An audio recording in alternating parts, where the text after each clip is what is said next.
It's our pleasure to welcome back Tanya Wadeen, and today she is accompanied by Dr. Hugh Martin and Lord Wise of King's Lynn. They are all trustees of HOCl Trust and are here to give us a presentation on hypochlorous acid, which is a naturally occurring biocide largely unknown to society and shunned by industry and regulators. Their mission is to help us develop a greater appreciation of the unique properties of hypochlorous acid so that everyone can benefit from cleaner and safer water, enhanced cleanliness of primary food products, less environmental pollution, and a reduced reliance on the current range of anti-microbial materials. This presentation aims to outline what hypochlorous acid does, how it works, and what the real-life applications are for this remarkable molecule, which can be used in the fields of human and veterinary medicine, dentistry and healthcare, food production, manufacturing, disinfection, water sanitation, and disaster relief, but it is largely overlooked in favour of patented products. You'll have an opportunity to ask questions after the presentation, but for now I'll hand over to Tanya, Hugh, and Christopher. Enjoy the presentation.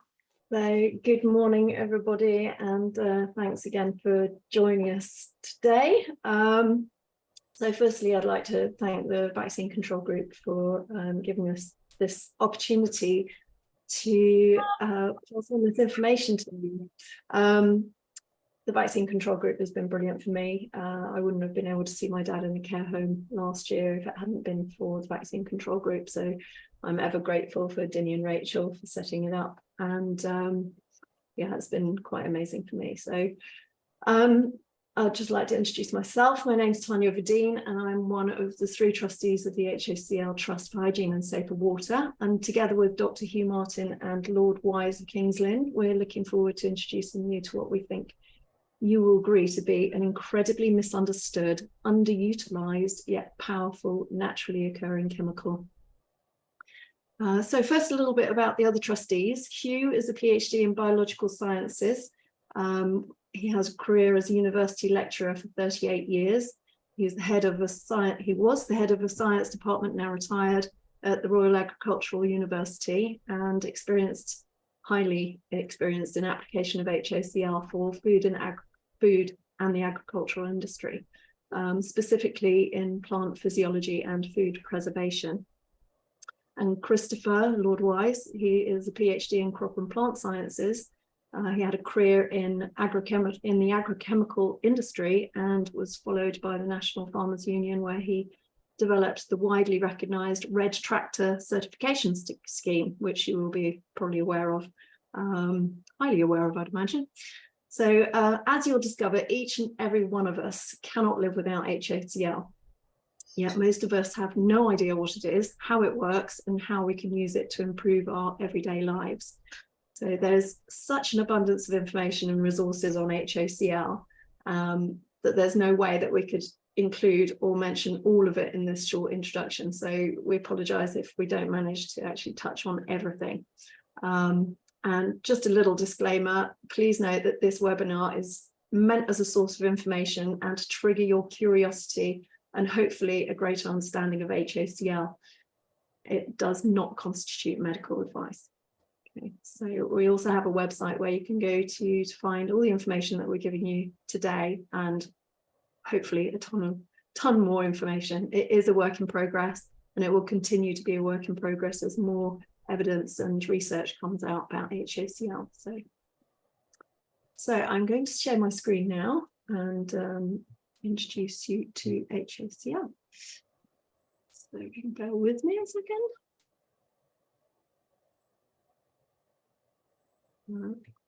You haven't got my screen yet, have you? Let's do this. Bear with me. I've not got the option to share a screen. Oh, there it is. Okay. So HOCl, is it a drop of hope? So I'd like to introduce HOCl to you, then we'll switch over to Dr. Martin, and he'll discuss its chemistry, biology and properties, and I'll come back and tell you more about its real-time uses, and Lord Wise will chair a discussion about HOCl afterwards. So hypochlorous acid is a mildly acidic, naturally occurring aqueous chlorine solution, which has a pH between 5 and 7. And every creature that has blood as its life support system carries HOCl within their white blood cells. Tanya, sorry, we can't see your screen. We can't see the... No, sorry. Okay. Have a look, see what's going on. Oh, I haven't clicked on share. There we go, perfect. Okay, so we get, can you see it now? Yes. Okay, so you heard what I said though.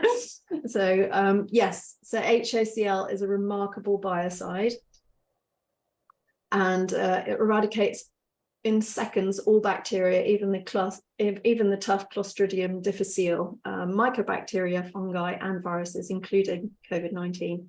And HOCl can be used in personal hygiene, clinical environments, food production, and in environmental management. So to the layman, HOCl might seem too good to be true. I mean, it's a pretty phenomenal biocide, as it did to Charles Cocking, who was actually my father nearly 20 years ago, but the world at large needed to know about HOCl's simple solution to many of the world's problems. Charles uncovered many of its remarkable properties. Sadly, Charles died last year, and but he did give people across the world the means to produce HOCl through his trust, through the HOCl Trust, and to access the information that's needed to make this remarkable life-giving material safely and effectively. The Trust stands as a testimony to his remarkable vision and legacy. So the current role of the Trust, we're a culmination of Charles' efforts over 25 years to bring the knowledge and the use of HOCl into the mainstream. We've reviewed our mission from his original mission, which was to get HOCl to disaster areas. That's something that we could have done, but we haven't been able to achieve. It's way too great an achievement for us. So what we're trying to do is actually develop a greater appreciation of the properties of HOCl so that all can benefit from cleaner and safer water, enhanced cleanliness of primary food products, less environmental pollution, and reduced reliance on the current range of anti-microbial materials, all those plastic bottles you've got in your cupboard. So second, we'd like to position ourselves as the reliable, authoritative, unbiased, and independent source of information on HOCl that's available to everyone, interested public, students, academics, and industry alike. Now I'm going to hand over to Hugh, who's going to tell you a little bit more, quite a lot more actually, about the chemistry. Yeah. Thank you very much, Tanya. That's the whole lot in one fell swoop. But anyway, what I'm going to do is, first of all, tell you where I'm coming from, because you've heard my name and a bit about my background, but not my connection so strongly to HOCl. And like many of us, it was a moment of revelation that convinced me that HOCl was a viable material for studying and understanding and promoting. And it was on an airplane flight, actually, coming back from a meeting that I had in Geneva with Charlie, who was sitting next to me, and we were chatting about various things. We've been talking about a soil chemical with the scientists at Nestle. And he said to me, I've got this stuff, he said. It's from Russia, and it kills bugs, but it's completely safe. I looked at Charlie and I thought, he's been in the bar lounge too long. You know, this is nonsense. He said, I'll bring some over to you when we get back, which he duly did. He came into the labs at Cirencester and put this bottle of stuff down and did his usual party trick, which was to tell me how much chlorine this contained and then sprinkle it into his eye. I thought, Charlie, what on earth are you doing? He said, well, at this level, people would normally scream with pain, but it's not doing me any harm. And then he put the beaker on the lab bench, got out his fountain pen, and dropped a couple of drops of ink in, stirred it, and the ink instantly disappeared. So I thought, all right, Charlie, this looks like remarkable stuff. We'll test it. And I did. it was a rough and ready test because I was still skeptical about the properties of this material. So I found two of the dirtiest objects I could find in the laboratory. One was an old maize grain that had been kicking around the soil preparation lab for some time, and it was really filthy. Another one was a piece of chipped Petri dish that likewise had seen dirty times. I put them onto a culture plate after having treated them with HOCl. I put them in the incubator, waited the next day, expecting to come into the lab to find them covered, splattered in the TVC count, or total viable count, Petri dish, and say to Charlie, well, it doesn't look so well as I thought. I looked at them, and to my amazement, they were sterile, not the slightest sign of anything growing on them at all. And that was the point at which I thought this stuff needs serious investigation. And it was the start of a 20, nearly 30-year relationship, working with Charlie, doing various projects on how HOCl works and what it can be used for. And that tailed off after a while, but then we had the pandemic and I was brought back into the frame to talk about HOCl and its potential for virus control. I'm very much a technocrat at the sort of technological end of the ideological environmental spectrum, but coming more and more to the center ground as time goes on, because I realize now that we've got a sort of seismic collision between natural chemicals and pharma, and it doesn't work out too well. So what I'm going to do, make my contribution to this meeting, in which we can discuss the greater things about HOCl at a later stage, is just give you a primer. There's nothing more than a primer on the chemistry and sort of nature of the material. I could expand it into talking about it all day. That would bore the pants off most of them. So this is just a resume of my thoughts about HOCl. Okay, can everybody see my screen okay? Yeah. Yes, we can. Okay. I often start my lectures on this topic by illustrating to students that very few things are invented anew, and the discovery of hypochlorous acid goes back 189 years to this chap, Monsieur Ballard, who discovered the material way back. It's been around a long time, and that theme will come out as we go along.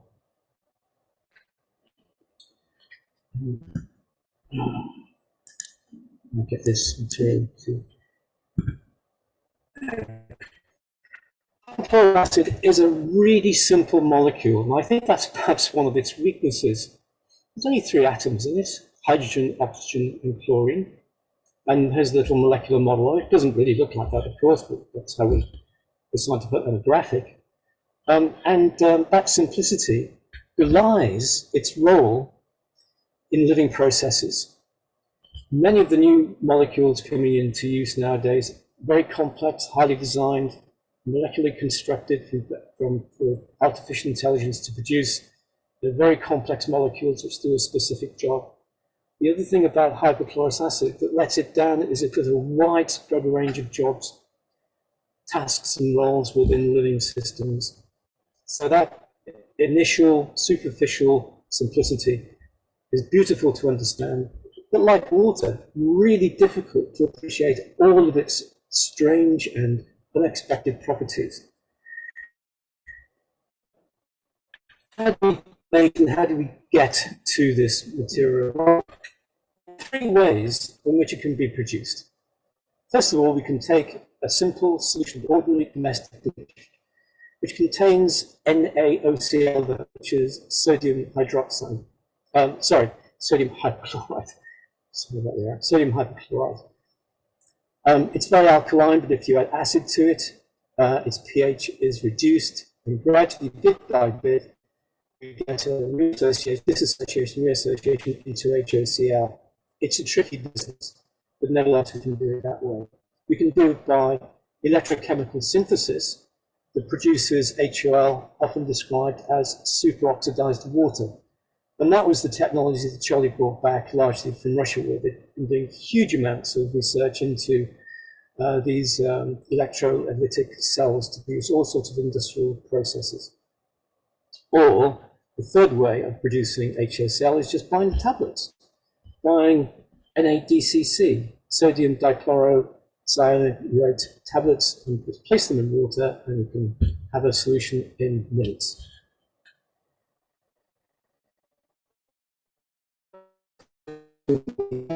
We take sodium hypochlorite, bleach, add small amounts of available acids like sulfuric acid, acetic acid, phosphoric acid to this dilute bleach solution, reduce its pH to near neutral. And remember that, that's an important point. Neutrality here is really quite a critical level of acidity.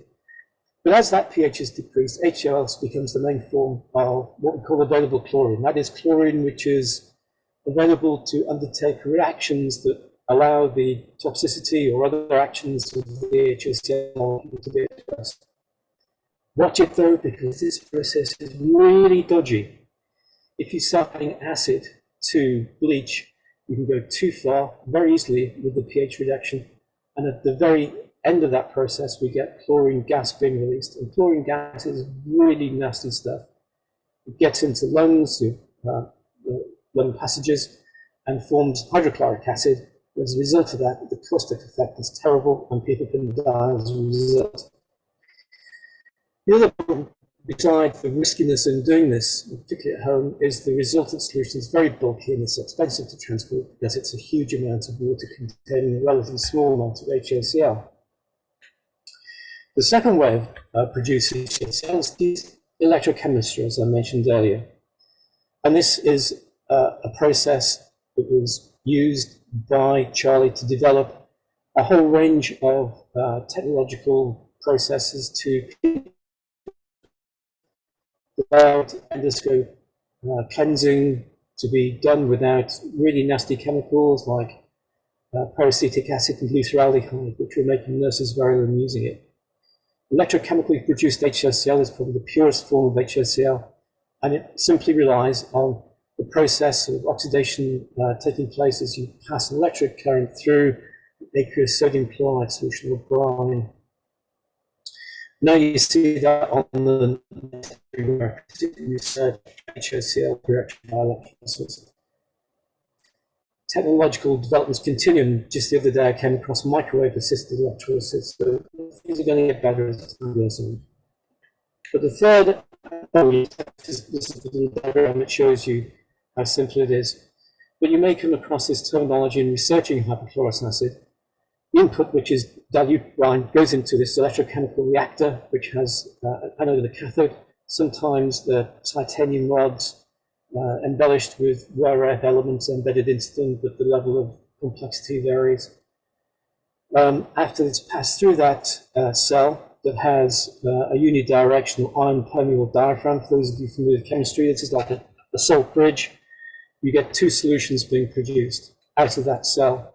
One is called the analyte, which is the critical key form of output. It's an acidic HOCl solution, as I said, often called superoxidized water.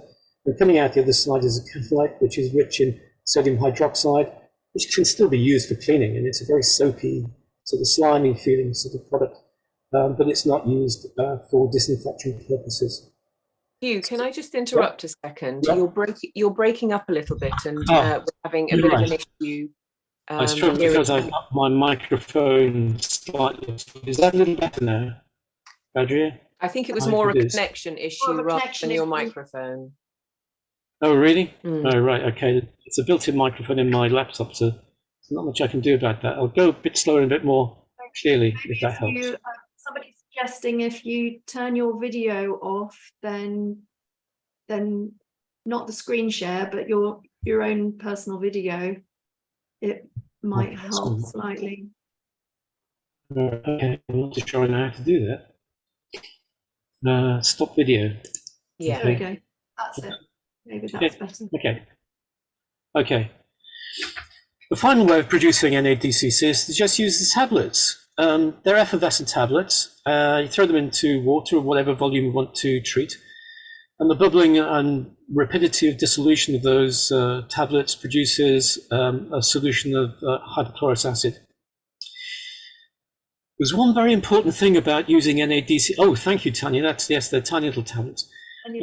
One important property about those tablets is that, like bleach or like electrochemically produced hypochlorous acid, not all of the chlorine contained in that tablet is actually released as available or free available chlorine.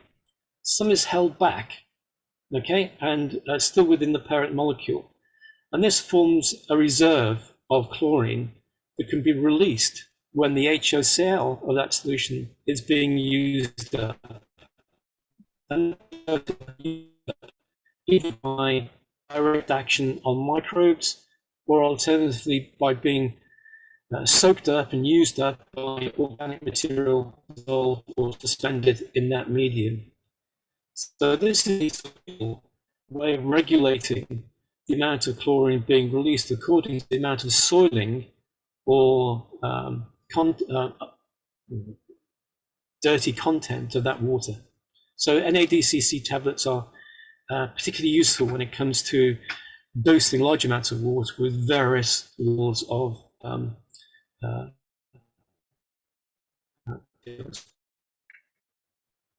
this is what NADCC looks like, and the reaction there, as you can see, upon adding with water releases HOCl, and we must take into account, though, that some of that material is held back in a reserve form.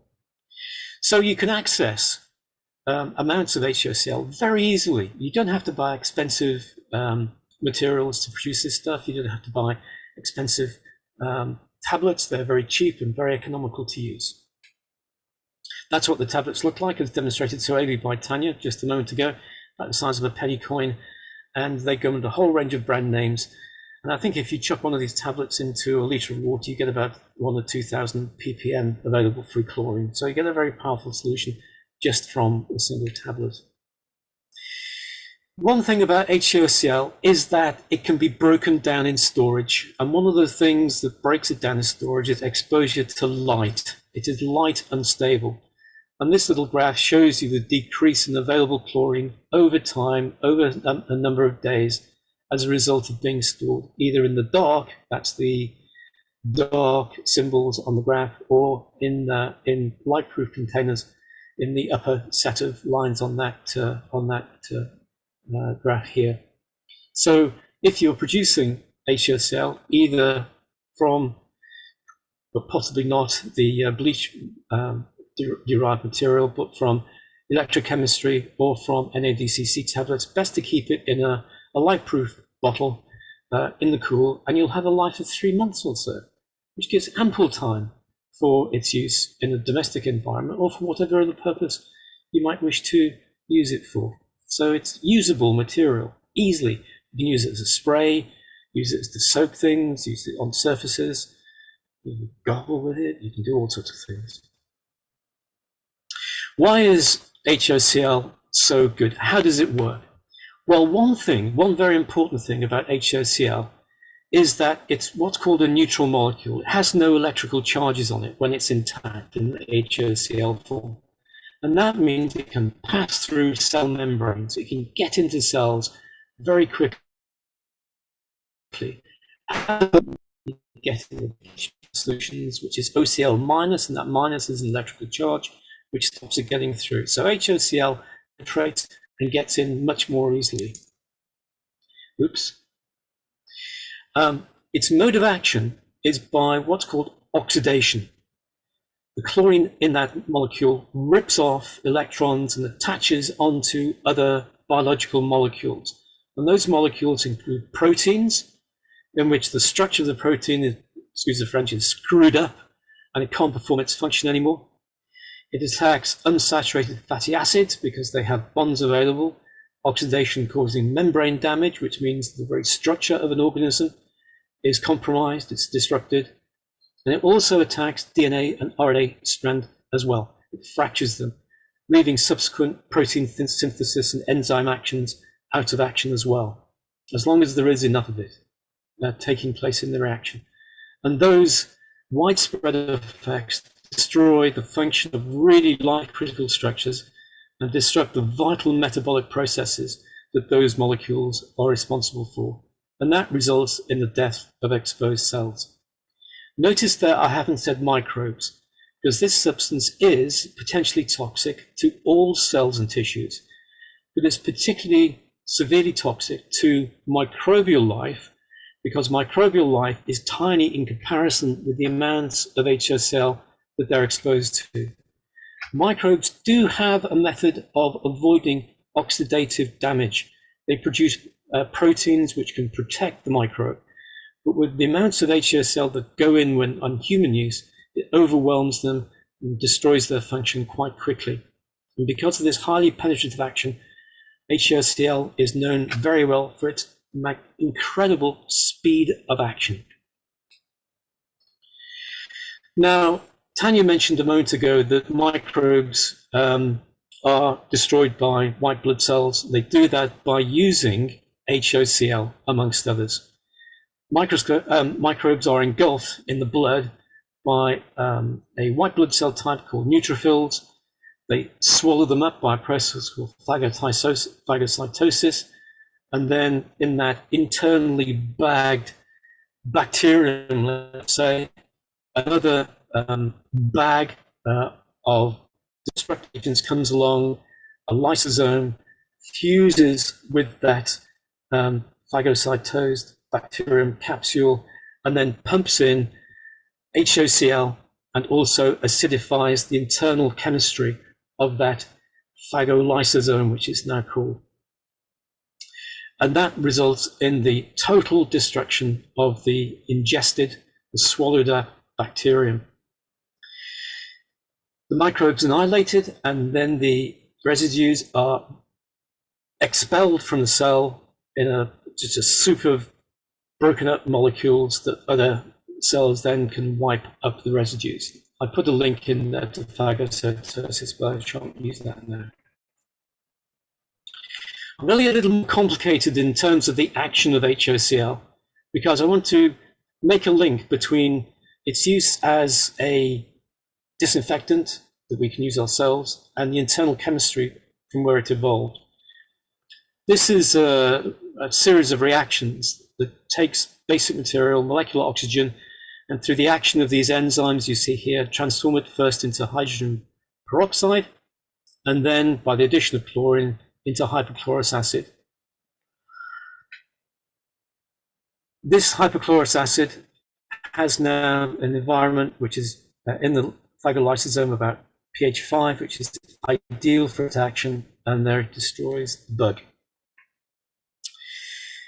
So HOCl has been found to eradicate virtually every bacterium that's been tested against: mycobacteria, fungi, viruses, and that includes COVID-19. It also breaks down, very good at breaking down biofilms, these bacterial cities that they're called, that occur both in humans and in equipment and machinery. And it helps in wound healing too. But I want to emphasize that HOCl is not just a disinfectant. It's an oxidative material, and oxidation has been a part of the evolution of life. And there is a very complex balance between the oxidation and the potential damage it causes, and the role of antioxidants which prevent that damage wreaking havoc within our bodies. Recently, HOCl has been identified as not only being active in destroying the bugs that get into our system, but it's also part of living processes to control changes in life stages. These are changes in the life cycle of an organism. That might be the germination of a seed, or perhaps the hatching of an egg. And those events which transform the nature of the organism, its physical and chemical constituents, its biochemistry and the like, are often signaled by a release of oxidant materials, of which HOCl plays its part. HOCl is produced also amongst those what we call reactive oxidative species in response to stress, maybe environmental or biological, or disease. It's part of what's called an oxidative burst in response to pathogen infection and environmental stress.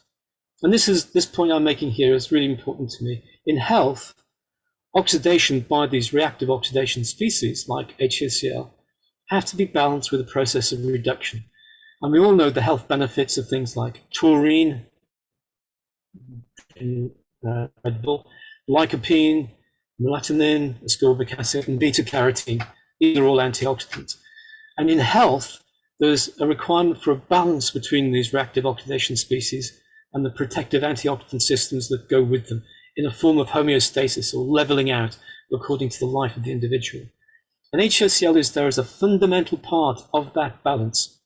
So it acts not only as a disinfectant, it acts to regulate the life of the organism. And I think that's coming out in research now very powerfully, the signaling characteristics of HOCl and its role in regulating life processes.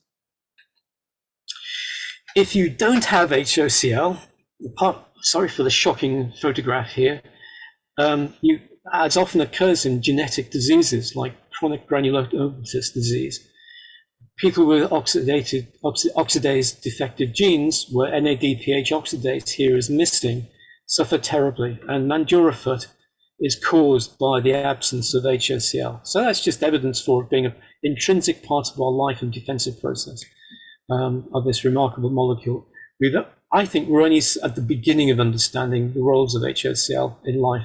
More and more research is being publicized now to underpin that huge importance that HOCl plays in life processes. I could at this stage go into a whole gamut of evidence to show that HOCl kills everything very quickly, but it's summarized at its very first evaluation by Joe Selkin of Oxford University. Very nice chap, real gentleman, who was testing this initially for Charlie and had the same revelatory experience that I did. He said, "Mr. Cocking, what is this stuff you've given me? It's killing bugs faster than we can count." Well, of course it does, because it's a remarkable material. And now, after very extensive testing, it's been evaluated against the complete range of relevant testing regimes and exceeded the required performance in all cases. So there's massive amounts of evidence for its action there. Now I go back to this popular misconception that bleach, sodium hypochlorite, and hypochlorous acid are superficially similar molecules. They are, because they both contain chlorine and oxygen. They might be assumed to have the same properties. This is certainly not the case. While bleach is widely used to disinfect, the most common form used is sodium hypochlorite, which is usually found in household products, 5 and 10%, highly alkaline. Highly alkaline, that's irritating to the eye, skin, and lungs. And of course, that's what I expected Charlie to suffer from when he first splashed it in his eye. It can leave a residue and is corrosive to some metal, so it's quite a different product to HOCl. HOCl has a very temporary mild chlorine smell that dissipates quickly. It's hypoallergenic and completely safe. And most importantly, it's more reactive with organic materials. There's a little summary table here. The only thing I would point out from its benefits in terms of corrosiveness is sometimes clouded by residues of sodium chloride, which remain in electrolytically produced HOCl and can cause a bit of corrosion if metals that are susceptible to it are exposed to it for a longer period. But the message is, I suppose this is an incredibly biologically active material. It kills microbes extremely effectively. It doesn't harm humans because we have defenses against it, and that helped us tremendously. As far as toxicity is concerned, I suppose exposure will take place to humans, but in comparison with sodium hypochlorite, NADCC-derived solutions used for cleansing produce lower airborne chlorine and far lower than bleach. And when people have undergone deliberate ingestion, people have survived NADCC-derived HOCl poisoning because it's so less damaging. We have protective mucus and cells in our body which are not so predisposed towards instant effects. So let me finish this rather long diatribe by saying that a number of boxes are ticked perfectly by HOCl. It's got a very high level of microbial control, including otherwise quite difficult to destroy prions, which otherwise need heat and ridiculously high pressures. It acts very quickly, fastest acting disinfectant you can find. It's cheap and easy to make. readily available, easily stored. It's easily applied and utilized. There are no harmful residues or metabolites coming from it. If you pick the right stuff, not a sort of branded product, there are no solvents or detergents in it to complicate the toxicology of the material. It's been proven to be safe on food. In the United States, it's cleared for spraying on fresh vegetables at 60 ppm. In medical use, there's been no acute or long-term adverse effects from the material, and there is no harm or release into wastewater. There are no ecotoxicity issues at all. So it's got the greenest label you can stick on it.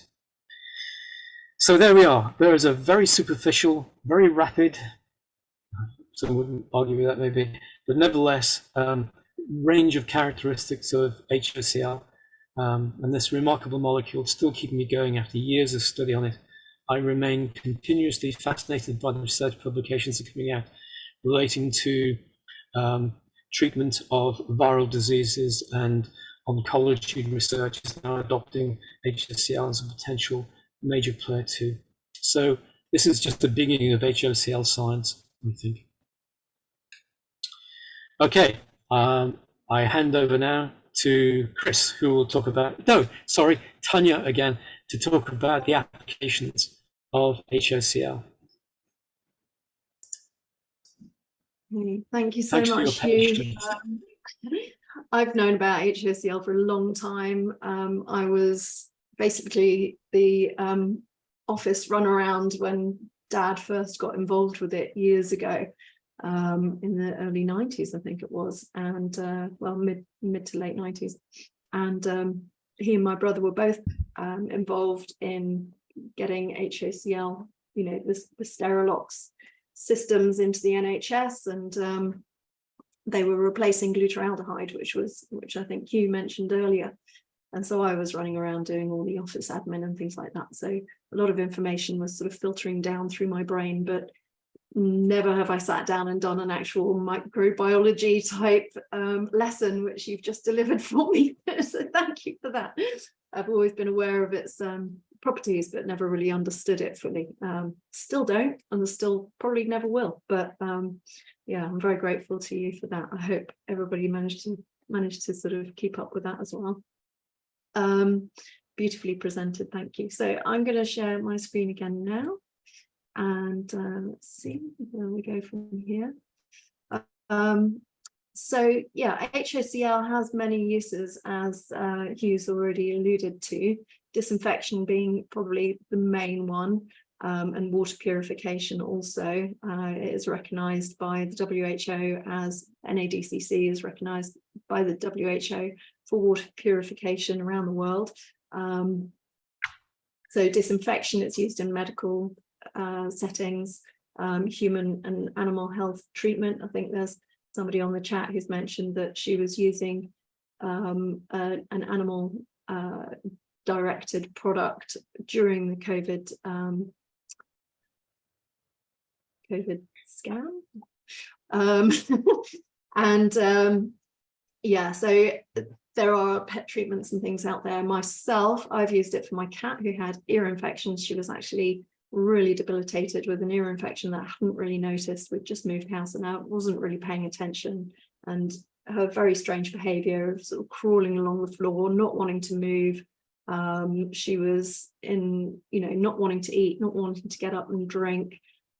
This went on for about a day before I realized that it might be ear related. So her balance, she was really struggling to go upstairs and things.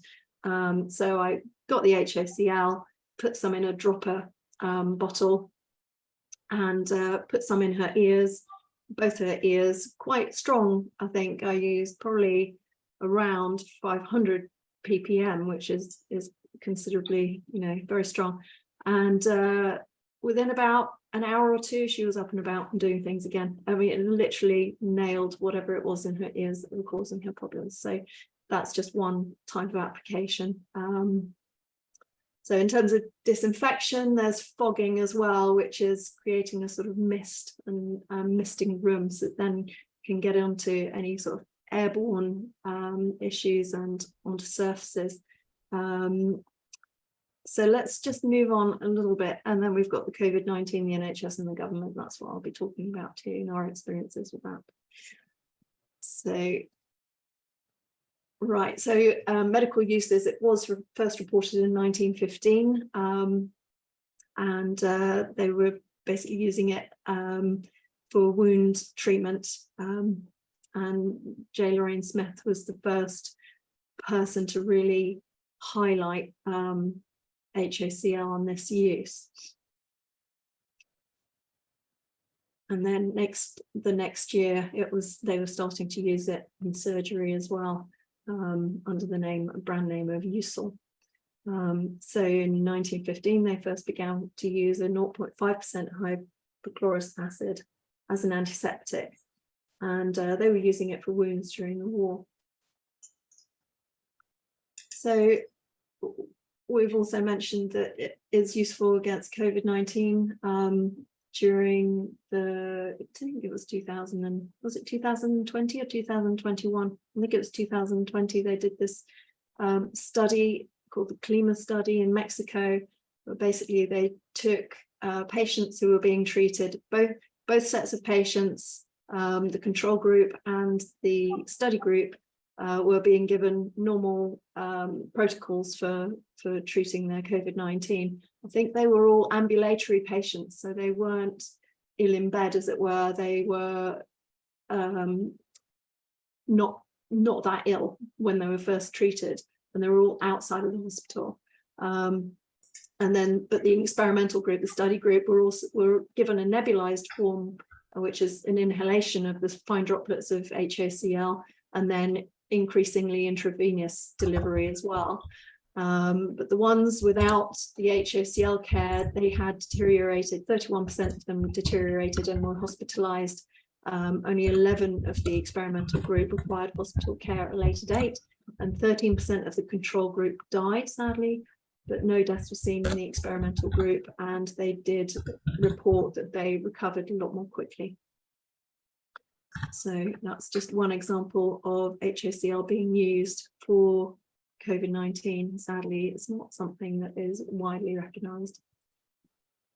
And water purification, many years ago, 1998 actually, my father was in touch with a chap called Dr. Colton Evans, who worked out in Lima in Peru, and he was invited to go over there, and they did a study to have a look at the potable water. A lot of the water over in Peru is contaminated with typhoid and cholera and other waterborne diseases, and they did lab tests, but they also did tests out in the field, and they found that just I think it was a 2% solution of HOCl actually caused, just killed everything and made the water potable, and really very quickly. And I remember my dad telling me that he demonstrated once. He got a glass of water and some cow slurry, and he put the cow slurry in the water, mixed it all up, put a couple of drops of HOCl in it, and then demonstrated how safe it was by drinking it. I did my own experiment with Dad when he first launched the trust, actually, and there is a video of that on the website, on the history of the HOCl Trust. Right at the bottom, there's a little video of Dad introducing his idea for the trust, and also we went out onto the meadow. It was a very cold day, and I took a glass of water from the meadow water that was just around, and this is the meadow in Oxford, and there's cattle and there's horses and no idea what was in the water, but we just put, I think it was 5 milliliters of HOCl into a large glass, and you'll see me there standing drinking the really murky, very, very cold water, so it took a while to drink, but yeah, I think it was like -1 degrees that day. But yeah, I mean, I have faith in the product, and I didn't suffer any digestive issues after that. It worked, and I was very confident in it. Okay. So So during COVID-19 lockdown, NHS Trust really came into its own. Sadly, Dad was ill at this point and not able to be particularly involved. So I sort of took a lead, and we started sending out these tablets to key workers. And while we were doing that, I was also looking and thinking, well, it's all very well getting it on the ground level to key workers to use as a form of PPE, but why is the NHS not providing it to everybody? You know, it should be coming from the top down. And I had noticed that the WHO had listed HOCl as a critical commodity, together with scrubs, visors, goggles, and alcohol hand rub, as part of their PPE, recommended PPE for the control of COVID-19 in the healthcare setting. So my question was, if this is the world's safest, most effective biocide, must have a role in combating the world's most destructive virus, why is the NHS not being supplied with HOCl? So I checked out the supply chain. There was a dedicated supply chain for PPE for COVID, and it was listed there. NADCC granules and tablets were listed there. So it was available to anybody in the NHS. Any of the NHS trusts could have ordered it, and if they understood what it was that they had to hand, they could actually get it out to the care, into wards and into, you know, for everybody who was being affected by COVID at the time. And so we had tried to contact the supply chain. They said essentially that the chlorine that they had available, that the NADCC tablets that were available were being ordered by the contract companies, the cleaning contract companies. So they weren't actually being provided to the NHS staff. They were only for the contractors, essentially, and that each trust had a responsibility to order what they wanted from the supply chain. So it really, the demand for it had to come from each individual trust.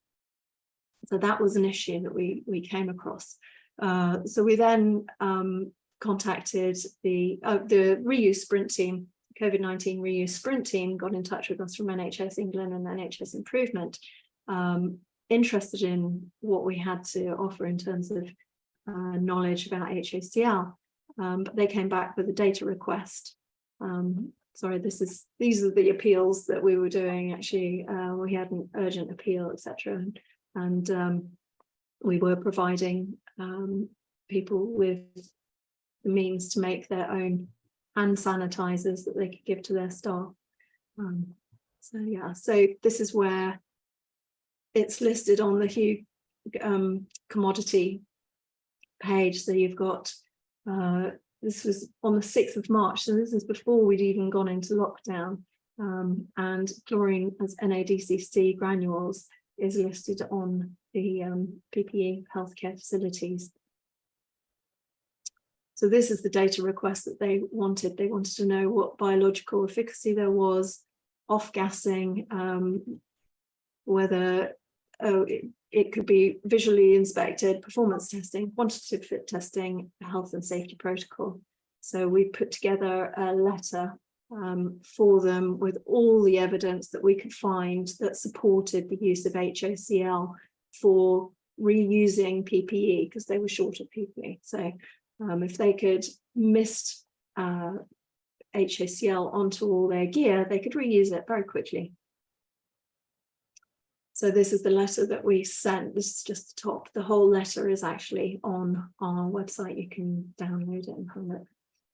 But we went through and we had many references that proved what we were trying to get across. So I've just clicked on something by accident. Here we go. One of the links is actually working. So yeah, here you can see where it was listed as chlorine releasing granules, but one of the issues also was that they were mixed with detergent, many of them. There were a few that didn't have, that were just pure NADCC.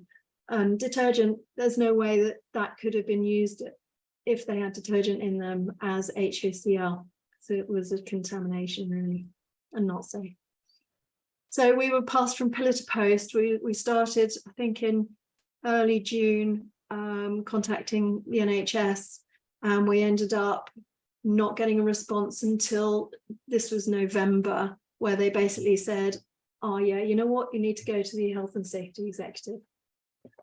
So, you know, we had many conversations, a lot of toing and froing, and then eventually senior policy advisor comes back and says, oh no, you need to go to the health and safety executive.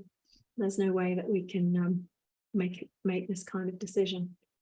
So this is just shortly before the vaccine rollout, obviously, and we now know that much of this, you know, delay and not really committing to anything really useful was because they were going to give all the credit to the vaccines. So we did actually manage to get some an article out. We had I don't know if anybody would have seen this. It was in the Daily Mail. Spray that costs pennies and kills viruses instantly could be a simple, cheap solution to Britain's COVID nightmare. The scientists ask why we're not already using it. Many of the industry representatives for HOCl had contacted us and said, I don't know if you're getting anywhere, but we're getting nowhere with the NHS, we're getting nowhere with government.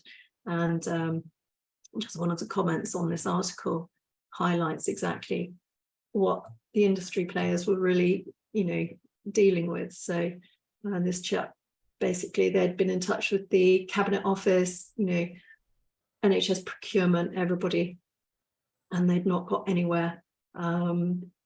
So yeah, somebody else says time for heads to roll at the NHS top tier. So it was at that point that things had dawned on me personally, and I realized, you know, even sort of when they started talking about having a vaccine and this rush to get a vaccine, I knew exactly, you know, the light bulb moment went on, and I was like, it's nothing to do with actually helping anybody, you know, it's all about big pharma and the vaccine, and that's what it's going to be. And I did a little bit more digging, and from this 2005 white paper, it just basically sums it all up. This was the Health Committee, Commons Health Committee, and they were looking at the influence of pharmaceutical industry on healthcare systems, essentially. And one of the comments that was written was, the Secretary of State for Health cannot serve two masters. The department seems unable to prioritise the interests of patients and public health over the interests of the pharmaceutical industry. We therefore recommend that sponsorship of the industry pass from the Department of Health to the Department of Trade and Industry. And of course, that was rejected. There is another document that I have found that is the response to all the recommendations, and nothing has changed. So I think that's the end of my presentation, and I'm going to be handing over now to Christopher.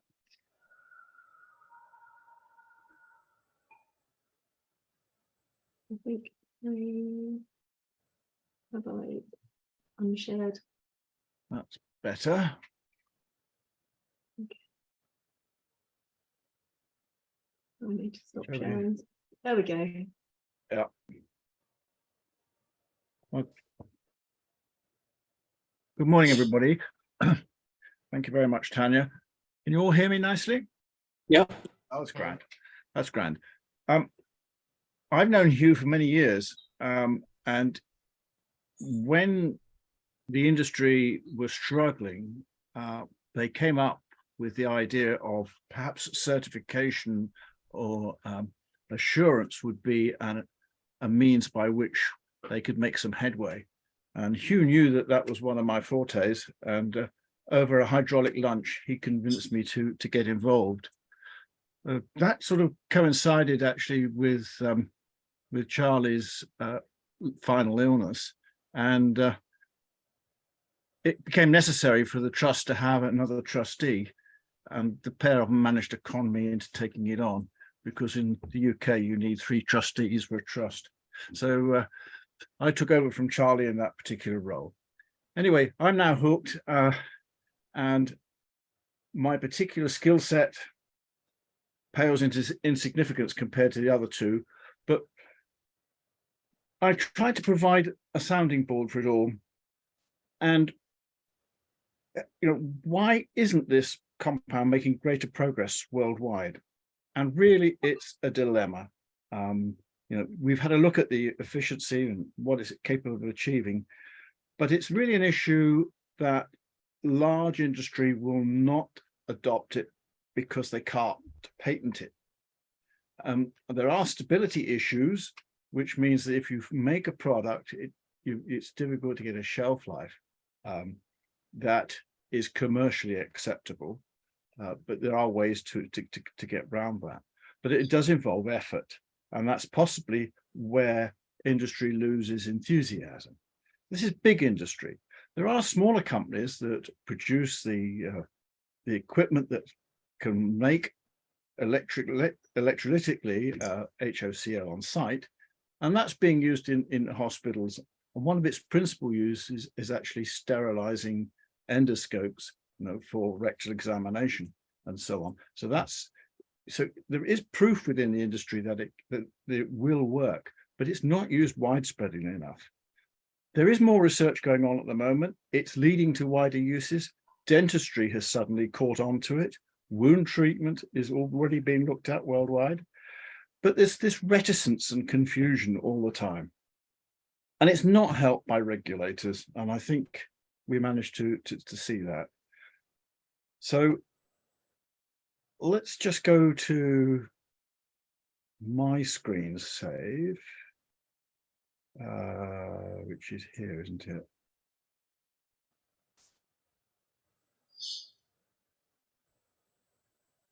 And go back to that slide. Should I go to from current slide? Yeah.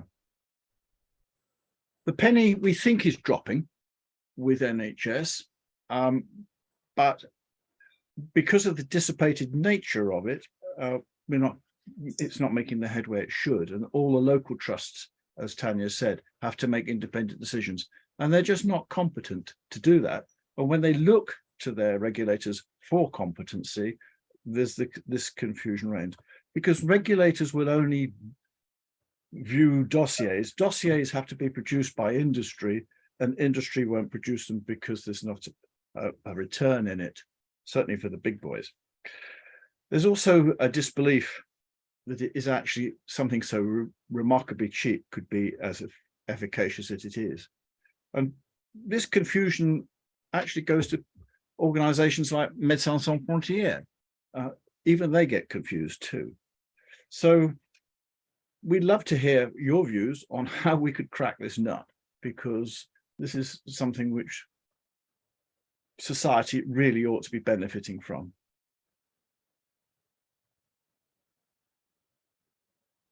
How do I move it down to the next slide? Yeah.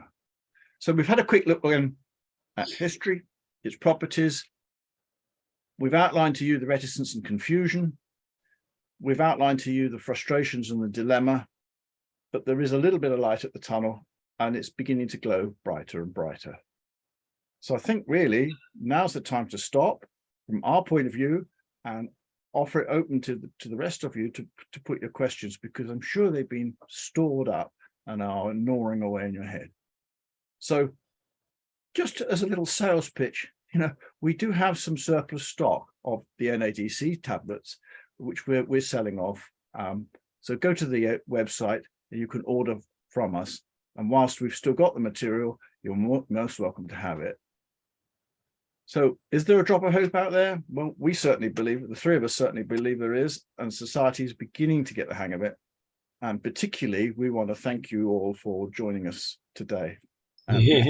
So intently. Thank you very, very much, Tanya, Hugh and Christopher, for a wonderful presentation. I have one question that's come through, which is how long does HOCl last before losing efficacy? Hugh, would you like to answer that? Yeah, it's a bit like how long is a piece of string sort of question, really. NADCC tablets are stable, chemically stable. So in form, if you like, in its very stable form, it will last a very considerable period. I don't think there is a sell-by date on the containers because it remains stable as long as it's kept in out of the way of water.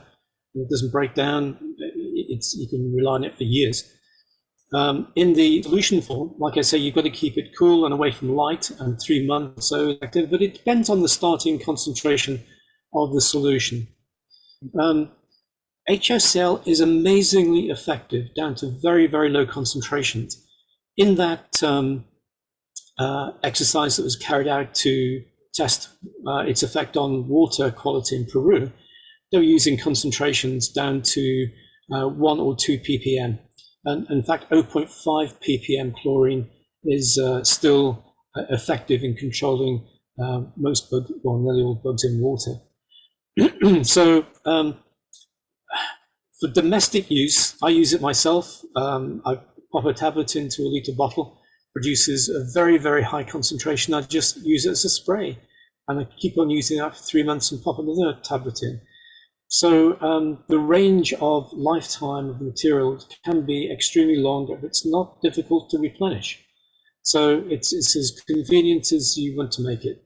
Use the tablets, NADCC tablets, as and when you need them, and you can have a solution there which will last months, probably run out of the solution before you run out of efficacy of the material. Does that answer the question? Well, that's wonderful, Hugh. Somebody, one of our participants has bought some eye drops for her dog, and she wanted to know how long it lasts once it's been opened. Opening is not an issue. Exposure to the atmosphere is not so much of an issue as light and temperature. So keep it sealed, keep it in a dark place. It will last 3 months. Wonderful. Thank you very much. Right, we have a dental student here. Could you talk a little more about or signpost to anyone using HOCl for dental applications? Yes, we have a video in store at the moment with a dental practitioner who's been using it for, or advocates its use for some considerable time. And we have dentists also using it. So I'm pretty sure we can put a person in contact with somebody.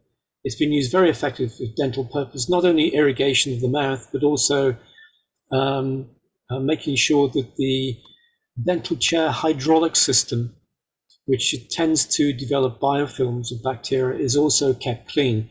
So immunocompromised patients don't get a sort of spray of bugs going into their mouth during the dental treatment.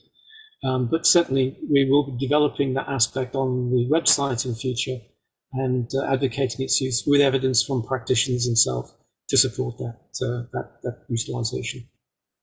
That's yes, wonderful. and also, sorry, during lockdown, some of the most keen people who were asking for the tablets from us were from dental practices. They were dentists.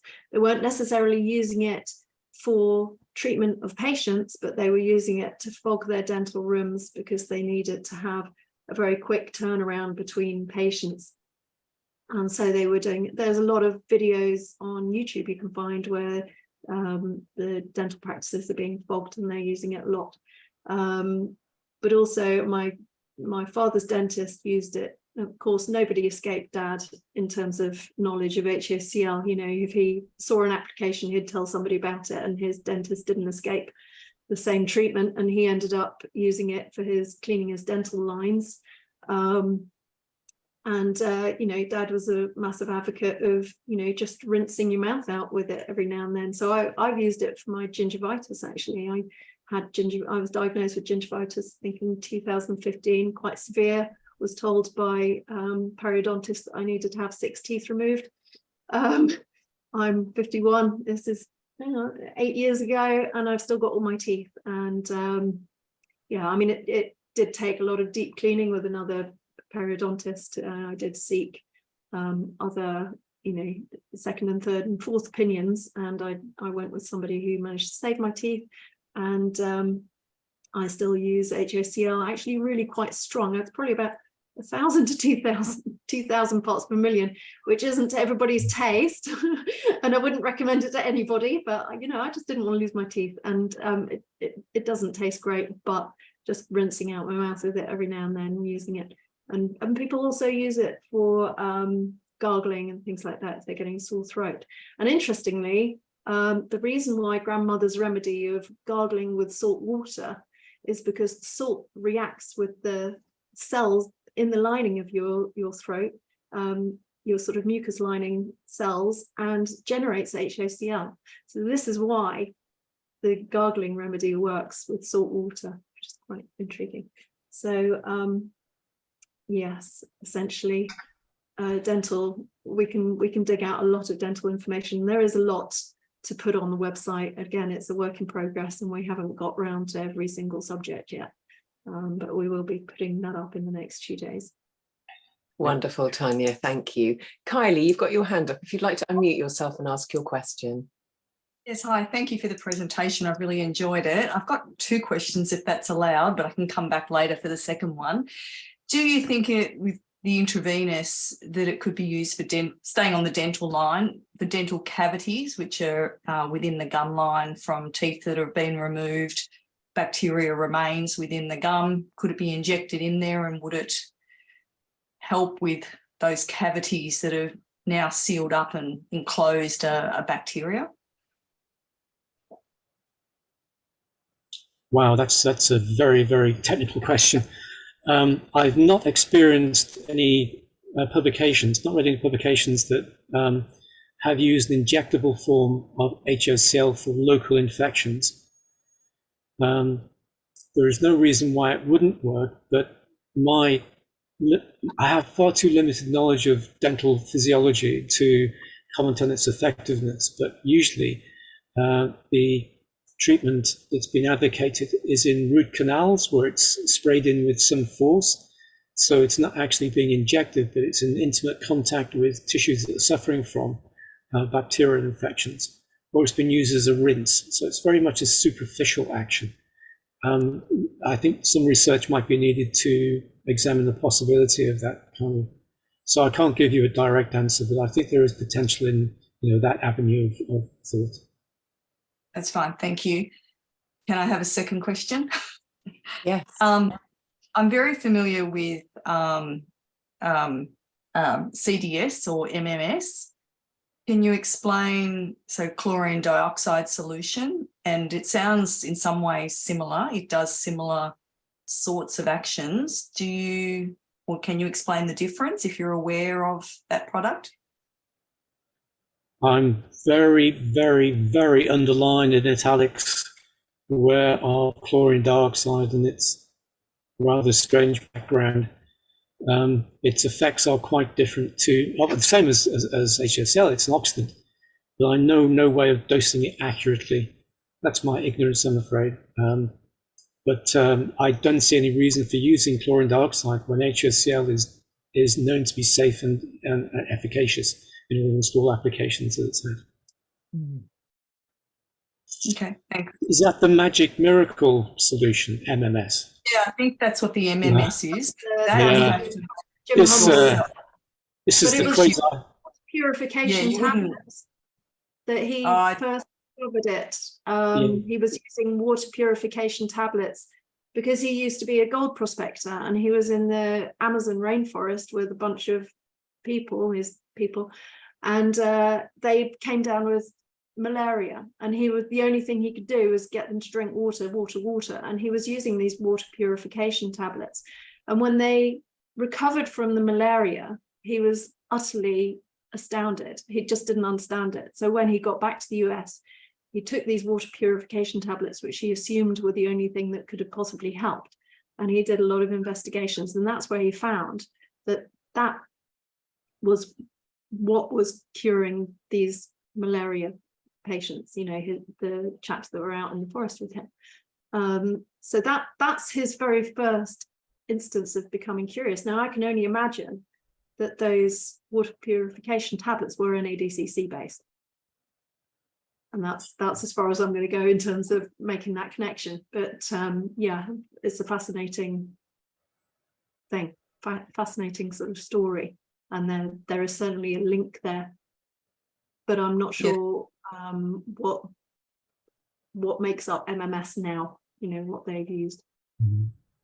No, I don't know enough about it, but I know with the MMS, you have to create it yourself. And as you indicated, that's quite dangerous for a novice to be doing that. But the CDS is a product, and it's, I think, mainly it oxidizes into a gas. So it's a gas and water. So the, yeah, you'll understand this better. But I actually drink it. So the CDS. So I have been using that, but it sounds somewhat similar.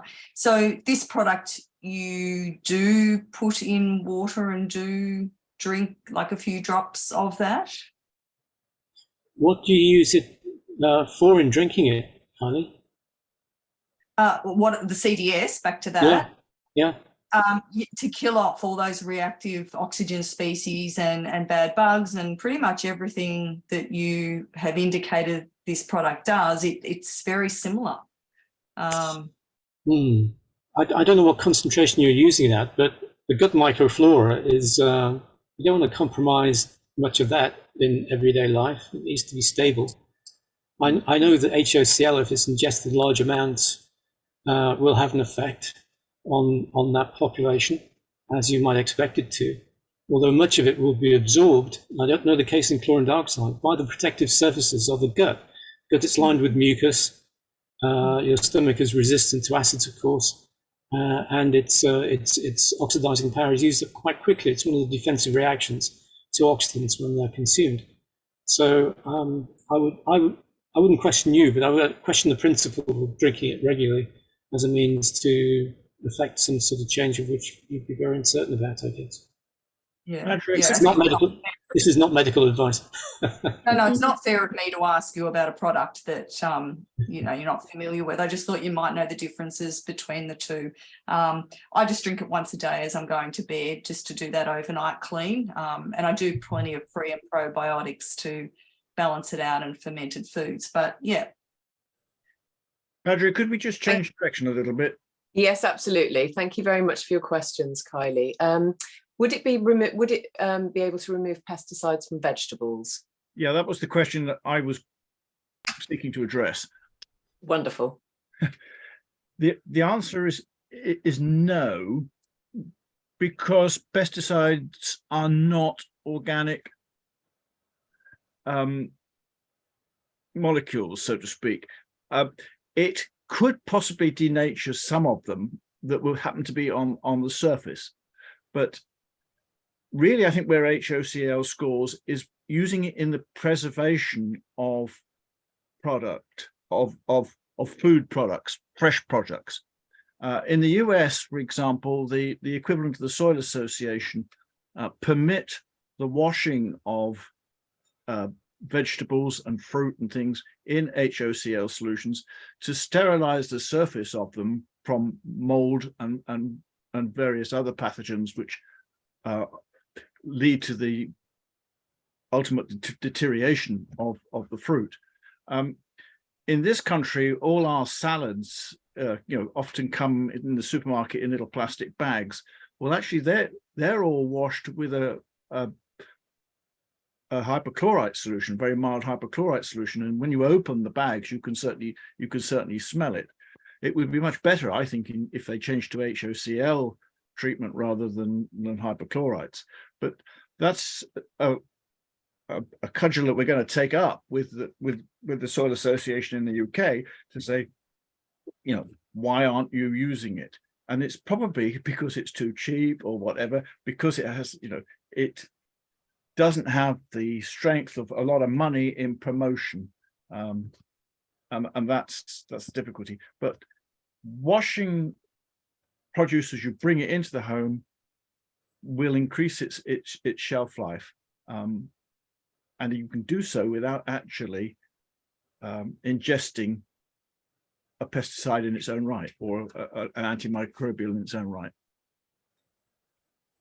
Wonderful. Thank you very, very much, Christopher. So you just touched on mold, actually. So one of the questions was, can you use it for mold control in small areas in the bathroom? Yes, you can. From personal experience, it's very difficult to get rid of the black mold that develops. If you want a bacteriologically clean surface, I use it all the time in the bathroom because I know then that it will be bacteriologically safe. Not that there's a great threat from your shower, but nevertheless, you can reduce it to almost zero by using it. Molds, generally speaking, molds belong to a fungal group which contains a variety of thousands of species, but it will control both filamentous and individual cell molds quite well. Very effectively indeed. Wonderful, thank you. Would you use it after or before distilling, etc., to drink?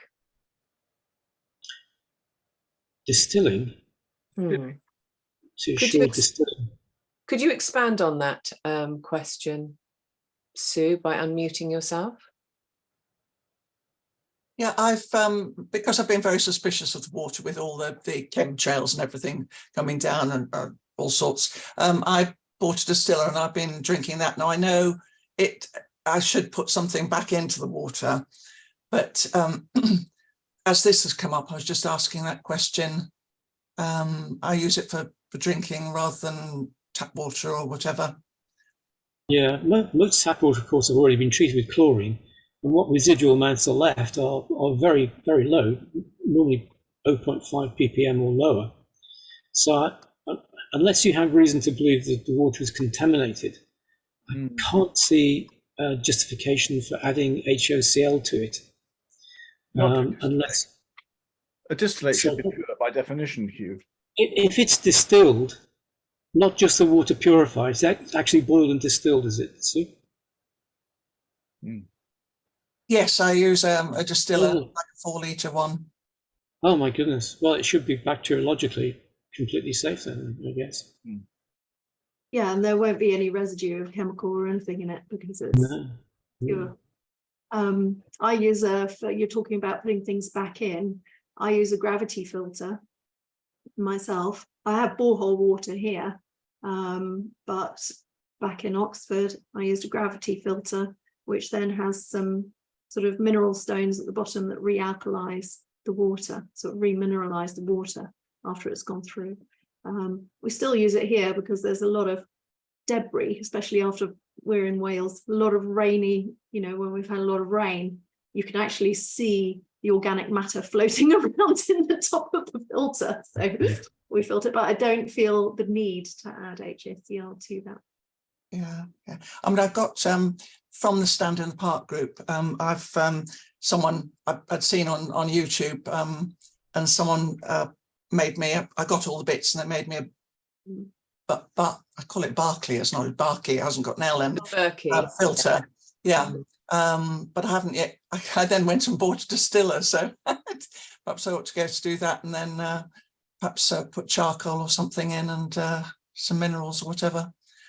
All right, thank you so much for your questions, Sue. Let's just move on now. So we have two questions here. Can you explain more about PP? It says ppm, but I'm wondering if you mean ppm, parts per million, please. Do you have a ppm chart? Parts per million is a sort of standard way of expressing the proportion of a particular substance in something else, or in water, for instance. It stands for parts per million, and to get a grip on reality, real figures will be typically 1 milligram per litre is 1 part per million. So you can work it out from there. One milligram per litre is 1 part per million. So it's a very, very small amount, 1 part per million, but you can multiply up there accordingly as to volumes, to litres. So 100 millilitres would be 10%, or 10,000 ppm, and work on that basis. Wonderful, Hugh. Thank you very much. How did Tanya's dad come across it in Russia? So he was introduced to it by, I think he was a long-term friend, a chap called Ian Woodcock. He had been working in Russia and living in Russia and was Russian speaking, although English. And he discovered it out there, not sure how, but it had been used as part of the Mir space program for keeping the water safe to drink up at the Mir space program. And then they had used it in hospitals also in Russia. And so they had a little, we were talking about it earlier, weren't we, Chris? Hugh, they had a little, it was a little wall-mounted machine and very basic with the anode and cathode, and the brine water, the salty water would go through, they'd switch it on and it would produce HOCl with an electrical current. And it was a very basic machine, but it could only produce a certain amount, at a time. There was a limited amount of volume that could be used. And so they developed a much bigger machine. They got venture capital, lots of money. The whole story is actually on the website under the history of the HOCl Trust. It's sort of elaborated there. But yes, it was originally a Russian technology that was used. I think it was part of a massive industrial initiative by the Russians to use electrochemical technology in a whole range of processes. They really did look into every possible utilization of electrochemistry in industry and medicine and various other fields. And it came out of that. I think it was not only for drinking water and the space station, but also cleaning optical materials for the Star Wars rival to America. So yeah, that was the industrial motivation for producing it. Also, another sort of backhanded use of HOCl. Allegedly, if you want to get to see Mr. Putin, you have to go down a corridor and be fogged with it thoroughly before you're even allowed with any distance to him.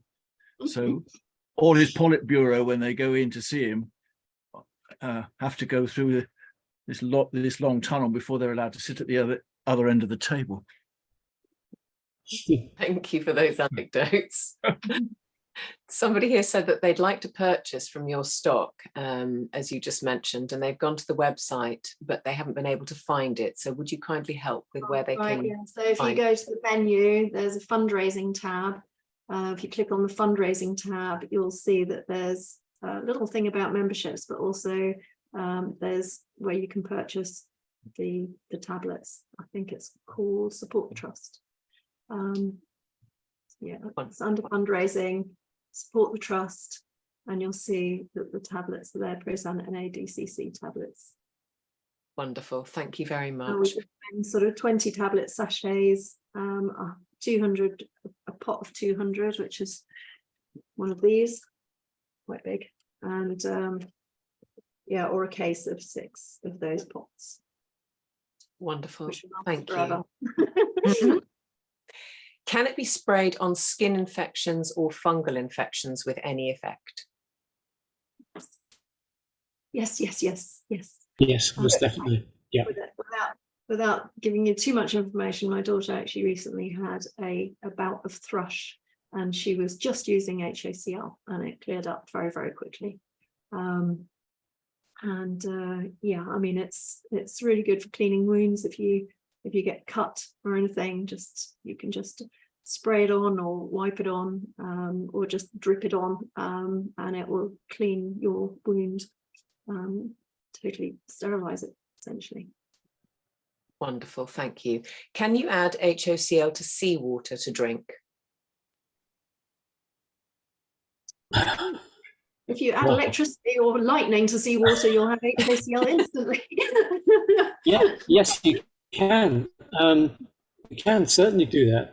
No problem. I don't know why you'd want to, but I suppose it would cleanse whatever microbes are swimming around planktonically in the seawater. Yeah, no problem. I'd really level a bit to about 1 or 2 ppm. Available free chlorine, which is easily calculated if you've got the tablets, and it will work very effectively. It works on cow dung from a field in Oxfordshire. I don't see any reason at all why it shouldn't work extremely well with seawater. Yeah, perfect, thank you. Joe, you have your hand up. Can you go ahead? Yeah, sorry. I'm just, sorry, I am present, and then I was flicking between the website and having a look, so I might have already answered the question. Thanks so much. It's been a great presentation. Sometimes I can get lost in the science and need something a little bit in layman terms. So for me to have something in the house, on the shelf, for something that comes up, that somebody might need something, as has been said, you know, with pets and things like that. On the website, if I really did some reading, would that be able to support me in knowing, in terms, you know, if there was an eye infection, an ear infection, and when we talk about, oh, a drop here and a drop there, is there anything sort of broken down into more simpler terms? You know, the tablets I've just looked at in my basket ready to purchase, you know, 1 tablet in 5 litres, that kind of thing. Is that how I would sort of, you know, if I'm going to be my own sort of administrator of this, I can't go wrong? So basically, if you take an empty 2 litre water bottle, like a you know, Evian bottle or whatever, fill it up with tap water, and then pop in 1 or 2 of the tabs. One should be enough, you know. I think 1 in 2 litres is going to make a solution of 500 parts per million, which is really quite strong, which you can then dilute down accordingly as and when you use it. And if it's in a plastic bottle, you can squeeze out the air, because as Hugh said, it's light that can degrade the stability of the HOCl over time, but also organic matter. So if you've got more air in the top of your bottle, you need to squeeze that out, because it'll have less organic matter in there as well. And then when it gets impractical to do that squeezing out, you can just put it into a smaller bottle, make some fresh. You know, the tablets are very affordable, and it's very cheap, and it makes a huge amount of solution. So you know, you're not gonna break the bank if you pour any away, and it's not gonna harm the environment if you do so. Or you can just wish it around the toilet bowl. So yeah, 2, I would say 1 or 2 in a bottle is plenty, in a bottle of 2 litre bottle of water. That's lovely, thank you. And just one other question, you're talking about plastic, so not glass, not sort of amber coloured. Use a glass bottle. No. And yeah, I would, you know, plastic, if you've got a bottle that you can reuse instead of throwing away, it'll last a long time. Lovely, thank you. Thank you very much for your questions, Jo. Do the tablets last indefinitely? And if purchased, can they be posted internationally? So the tablets have a shelf life of 5 years, I think. I'm just looking at my box.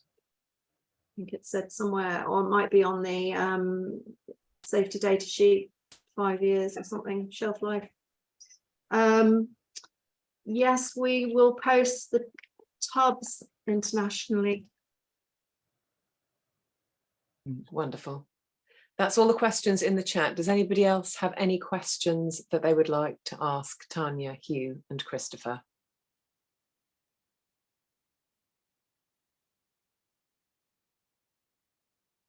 Let's have a look. Can you please put resources for those who joined from the US? Ah, right. In terms of purchasing an ADCC. Yeah, I mean, essentially, if you look at our listing, we can send them to you, but also if you look at our listing for the Prosan, you'll just want to find something that's sodium dichloroisoanurate, basically. And I think they're just very readily available all around the world. Yeah, you should be able to find them on Amazon or eBay, or even any pool supplies website. Lovely, thank you very much. So the person who asked about the fungal infections on the skin says, would you take it internally as well as spraying it on? I mean, I know you've said that it's safe to take internally, but no, would that absolutely not. There would be no need for that. Taking it internally won't reach the places it needs to get to so quickly. It's not a systemic chemical in the sense of taking a drug, a pharmaceutical drug. Surface treatment is all important for fungal infections, and together with tight hygiene, it will treat fungal infections extremely effectively. Wonderful, thank you, Hugh. Jenny, would you like to unmute? There's one thing to remember about HOCl, which I really should have put in the scientific description of it. It doesn't have residues. So it kills instantly and very effectively for the time that's in contact with that surface. Afterwards, there is no biological effect anymore. So it's an instantaneous treatment. That's why I said hygiene is very important. But that periodic exposure to this very high level of bacterial or fungal kill will degrade that population, results in its disappearance. But it's not like a cream or an emollient or something like that. There is no lasting effect from surface treatment. It's the AFC, the available free chlorine, is used very quickly and disperses quickly, and it's also absorbed by the tissue itself. So its activity decreases rapidly very shortly after application. No residual effect.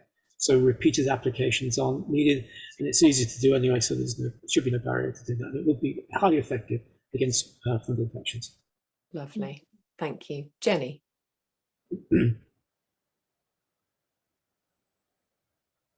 I think I've bypassed Katrina. Thank you so much for this. It's been really, really fascinating. There is one question I'd like to ask Hugh. Chemistry is really has never been my strong point, so forgive my ignorance here. I was interested when you responded to someone's question about putting them in a water butt. Yes. And you said you'd want 1 part per million. Yes. Yeah. And then Tanya said if you put 1 tablet in a 2-litre bottle, that's 500 parts per million. Now, can you explain that? Can you? Would it be very helpful, without doing the calculations here and now, of having a dilution ratio table on our website? Yeah. So you can just look it up. Because I don't know if one tablet in a water butt, 500-litre water butt, is 1 part per million. Yeah, no, you wouldn't. No, you'd have to calculate the volume. Imagine your water butt is 500 litres of water. Roughly, if it was a water butt of 500 litres of water, 1 tablet would be 1 part per million in 500. Because you've got in 1 litre, 1 tablet is 500 parts per million. That's what I was kind of looking at, and I thought, so yeah, one tablet is 500 litres of water. And that would make it drinkable. Oh, yes. Oh, yeah. It'd be perfectly drinkable at that level. And you wouldn't even notice the smell or taste of chlorine. But the water would be completely clear of, should be. I would expect it to be clear of any bacteria. Okay, if I don't let you know, I've died. But you'll be a lot healthier. it's a really interesting question, and that's really welcome, because what we can do is to put a table of dilutions on our website, which no other manufacturer provides, I don't think. There's a tiny little print on the label which tells you how many ppm you get from chucking it into whatever volume. This tubs, it basically says, each tablet releases 1,000 parts.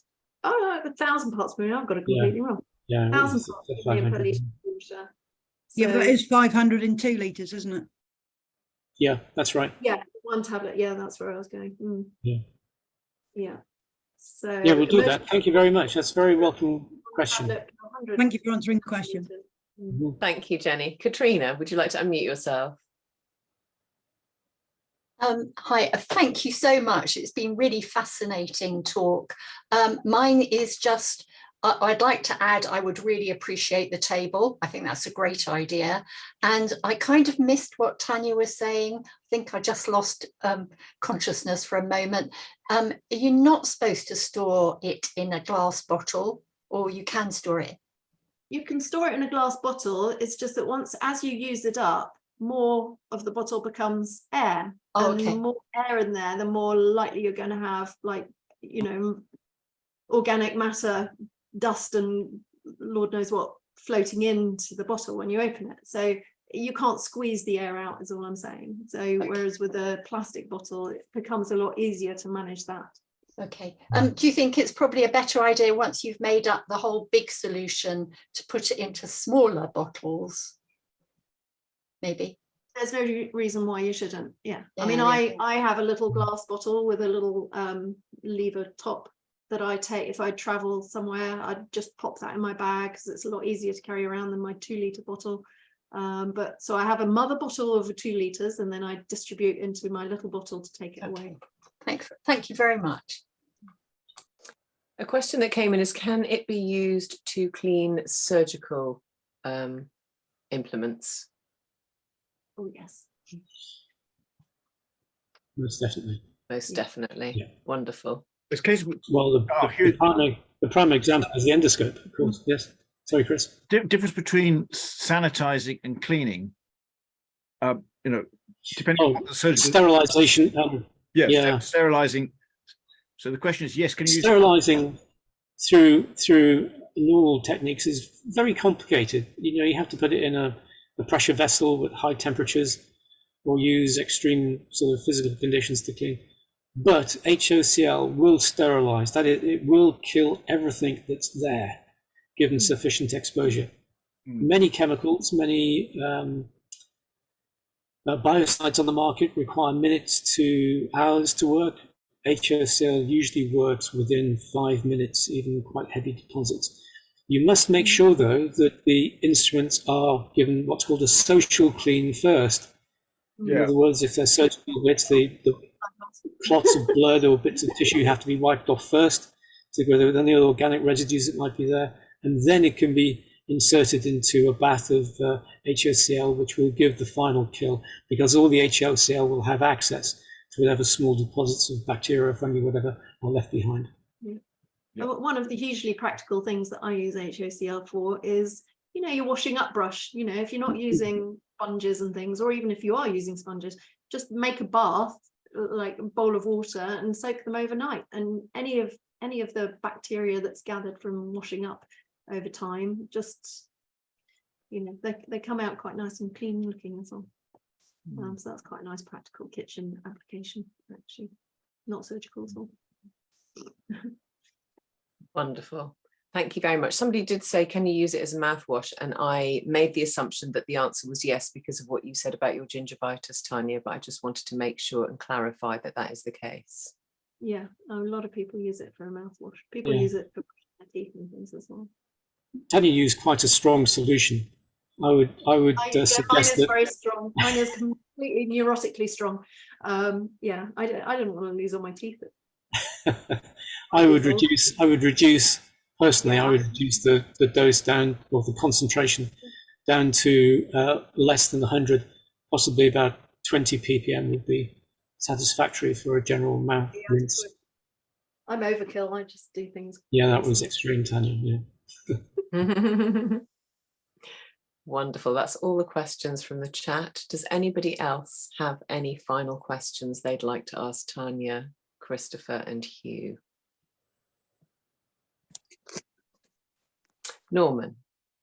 Yes, I'm thinking about this business of the bottle and the air, and I'm not sure if there's anything that we can find out there. I mean, there's so many products which once we fill it up, the solution can be squeezed out and at the same time not allow air in. I don't know if that is a kind of invention to connect to it or something in order to promote the good use of such an amazing like molecule solution, whatever it is. It's just an idea of these last few minutes since I've been hearing this discussion about this air thing. It's just an idea that came to mind, and I'm throwing it out there. Who knows what can happen? Maybe there's a type of bottle that can be like used. Yeah, sorry. Like a bottle with a vacuum sealed bottle, as it were. So you squeeze it out, but no air actually introduces in. Vacuum squeezed bottle. All right, perfect. Is that what you're thinking? That's something that disallows the air from coming in once the relevant amount of solution has been used or squeezed out or pushed out or poured out, whatever it is. And that's the idea. Suggesting a wine box type technology. Yeah, indeed, that would be perfect. Work, wouldn't it? Yes, it would be a very good way of doing it. Foil bag or something. Yeah, collapsible bag. Yeah. Excellent suggestion. Oh, I've just been, while you're talking, I was just looking up those pouch type bags on the internet. Some quite handy looking stuff. sure it's more like a bag with a lid on top, so you could squeeze the air out as you go along. Right. Yeah. Yeah. I mean, I think I've seen them. They're like pouches with a nozzle on the end, and they have a thing that you can seal at the top. Yeah. I mean, to be honest, it's really not as big a deal as it sounds like it is. You know, if you make up quite a strong solution to start with that you then dilute, that solution's going to last for a very long time, you know, up to 3 months, isn't it, Hugh, if it's NADCC? Yeah, I think that's a sufficient margin to use it and not worry about it. Yeah. I wouldn't worry too much about the air thing. You know, you're still going to have a very viable solution for a good few months, you know, a good few weeks and months. Whatever. So yeah, I don't overthink it. Wonderful. Any final questions? If you've missed anything, we have recorded this, so you can watch it back and get any further information that you might have missed during the course of the presentation. Any final words from you, Tanya, Christopher and Hugh, before we close? Well, thank you for the opportunity to present our work to such an interested group of people. It's been a pleasure to present HOCl as much as it is to work with it. It's great. Thank you very much. Yes, You're very welcome. Thank you. Thank you for this opportunity, and hopefully it hasn't been too daunting a subject. It is complex, and you know, there is so much information really about HOCl. You just need to Google HOCl and any kind of thing that you're thinking about. So HOCl, I was looking at HOCl and vitamin C the other day, and research was coming up. You know, there are all sorts of things. So yeah, I mean, we're working on the website, as I say, but it's nowhere near comprehensive yet. It's still work in progress, but we are hoping that it will be a great one-stop shop resource for anything HOCl related. And of course, there's a contact form there. If you have any questions that aren't answered by the website, just ping them over, and we can, you know, we'll do our best to respond to you or send you some resources that can help you find the answer to your question. Wonderful. One final question has come in, which is, does it need to be kept in the dark once it's made up? Ideally, It's best to keep it in the dark. Yeah, that would be good practice because it will last longer. But like all the things, if you use it up quickly, it makes no difference at all. So just be cautious about its exposure to daylight, particularly daylight rather than artificial light, because of its UV content. I suppose that's more a consideration at this time of the year. So best keep it in a place where the light level is extremely low or in the dark. You can't go wrong. I keep it in the kitchen cupboard under the sink, and I keep it in the airing cupboard. Actually, it's probably not the place to keep it because it's quite warm, but it's the only dark space I've got in my bathroom. Fabulous. I hope that answered everybody's questions. Thank you very, very much, Tanya, Christopher, and Steve, for a wonderful presentation and such a comprehensive explanation of HOCl. And I've popped the link to the website in the chat. I'll just do it one final time so that everybody can have it right at the end of the chat. So you'll find all the information there. And as Tanya said, you're updating it, aren't you? Still updating it and adding more. Wonderful. Thank you all so much for your time and for coming to join this presentation. It's been wonderful having you. It's been wonderful hosting you, Tanya, Christopher and Hugh. And we look forward to collaborating with you further in the future. But in the meantime, enjoy a wonderful rest of day or evening, wherever you are in the world. And wishing you all a very, very wonderful weekend. Much love to you all. Okay. Take care. Thank you. Thank you very much. Thank you. Bye. Thank you. Thank you. Goodbye.